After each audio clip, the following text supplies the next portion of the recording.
height of a tree is dependent on how strong its roots are. And in education, the roots of the tree contain rote memorization and subjects about, we teach students subjects that we don't actually need to be teaching them. Instead, we should be teaching them about artificial intelligence and climate change. But to do this, we need better roots. So we imagine an education system that helps students master the fundamentals like literacy so they can build better roots while building community with other students in their class and in classes of other countries, because like trees that grow in groves, we want students to experience learning together. And a system that's evergreen, following us around anywhere, in and out of school, with or without Wi-Fi.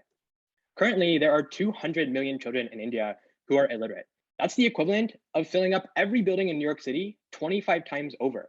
The context for this problem includes three parts. The first is that COVID took students who were previously literate and turned them illiterate. These kids are at least 3/4 behind on their instruction.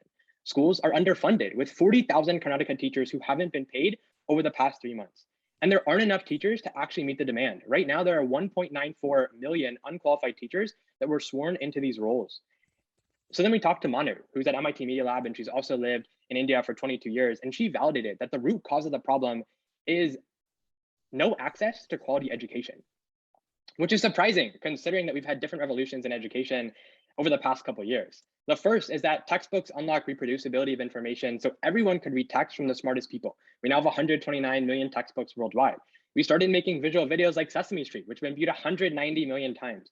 And with YouTube on mobile, we've gotten even more visual and engaging per pixel with videos that have been watched over 1 trillion times. So we have some of the most powerful technology visually and a supercomputer in our pockets, but right now it's being used for attention with no intention.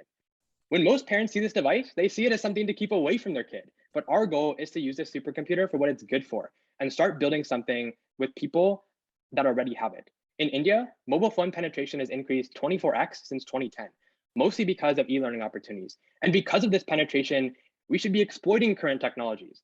We have access to NLP algorithms to give personalized feedback to students. We have video game-like visuals that make augmented reality education possible. And we have platforms like WhatsApp, which unlock human connection at any scale. But education's current state is incremental. There are 3 buckets of current solutions in India. The first are non-tech solutions of NGOs, which offer libraries or better school facilities for students.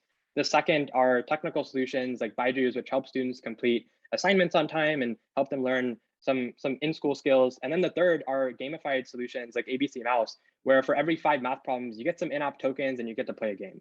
But none of these actually get kids excited. Kids much prefer to watch YouTube videos, stay up late at night playing video games, or just send messages to their friends in group chats. One group that has gotten kids excited are Synthesis, where they combine complex problem solving with games, and parents and kids absolutely love it. Building experiences like Synthesis for our age group is what our team cares about. I'm Zayn, and I really care about unlocking human potential, and I've got team members who care about the school system, building an AR, VR, and scaling up what they've personally done. And we've talked to mentors in India, across Carnegie Mellon University, to get their perspective on what actually gets kids excited.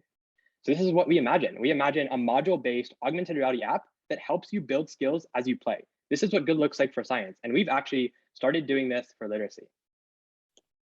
So here's a quick demo that Nick was able to mock up. Right now, what we're doing is we're asking kids to go find objects. So it's interactive and it's visual.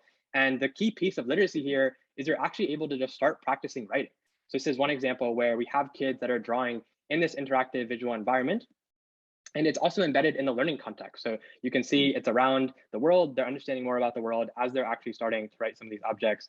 And Nick's going to begin drawing a scissor, but I'm going to talk about Nick's brother actually got excited even before we shipped out the game. So here was Nick sending it to his brother. His brother was so excited within the first 10 minutes and there was no game. So it was really interesting just getting some early validation. But augmented reality is just the first piece of a skill that we're building.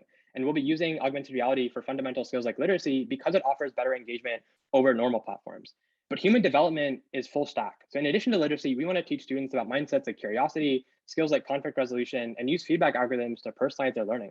But without literacy, we don't get to focus on this, which is why we're training literacy first. We had the opportunity to talk to different students and get their feedback on whether or not they would actually like this. And some people like the idea of being able to talk to a global community or just be able to get some guidance on some of the experiments they're running. Even on our curriculum, they loved how engaging the augmented reality was. So our current market hypothesis is parents who don't have access to affordable quality education will pay $8 a month for a full stack solution. And we got this number by benchmarking with class parent income in the middle class and just looking at what's cost comparable across other digital entertainment and education apps. We also talk to different parents to understand how much would you be willing to pay based on status, quality of education, and career preparation for their student. On a timeline slide, we've connected with 25 different teachers at Teach for India. We have 100 students in Shreya's village that we're ready to pilot with. Our ask is to connect with people that care about our vision for education, especially AI developers and enthusiasts. And our goal is to build the future of education where everyone has strong roots so they can own their journey.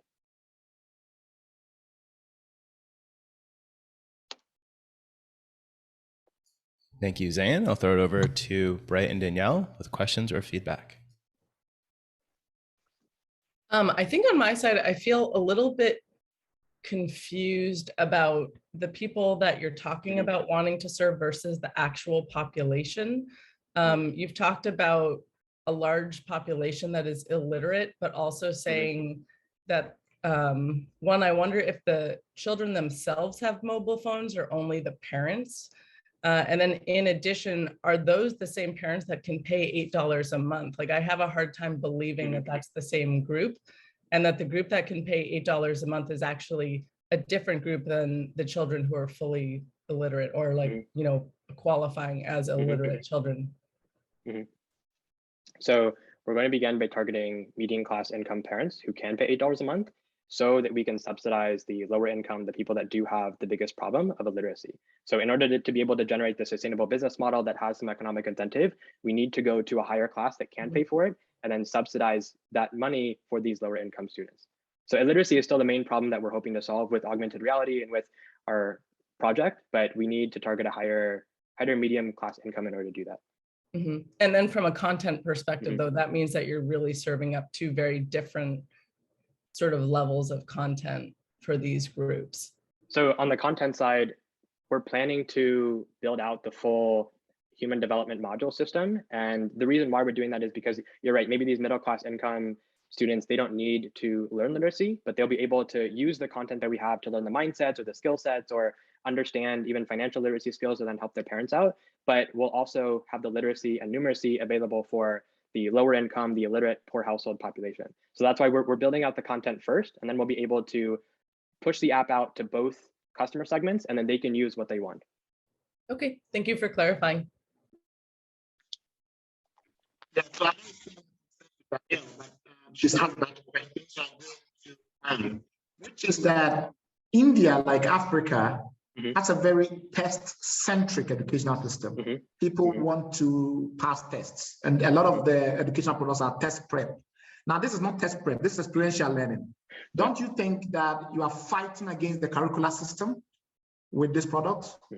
Shreya is actually from India. So Shreya, you want to give some context on how we got to some truth around what parents want and why grades are so important, but we're going to incorporate that. Yes, I definitely agree. Like tests and grades are very important. I myself have been, I've lived in India for like the last 18 years. And mindsets are slowly changing. But the true, like the root thing for like kids age like 5 to 11 years, so for parents, the main thing is that these kids should like these kids should engage with learning, engage with, have fun with what they're studying at school. So when we target that, then it automatically means that they start performing well at school. So it kind of starts reflecting in their grades and in their tests. But yes, we are not neglecting the fact that grades are important. We are also kind of showing them this other thing that they are potentially missing out on because schools in India are not focusing on that. Thank you, Shreya. Thank you, Zayn and Shreya in Group 1, and thanks for the first round of feedback and questions.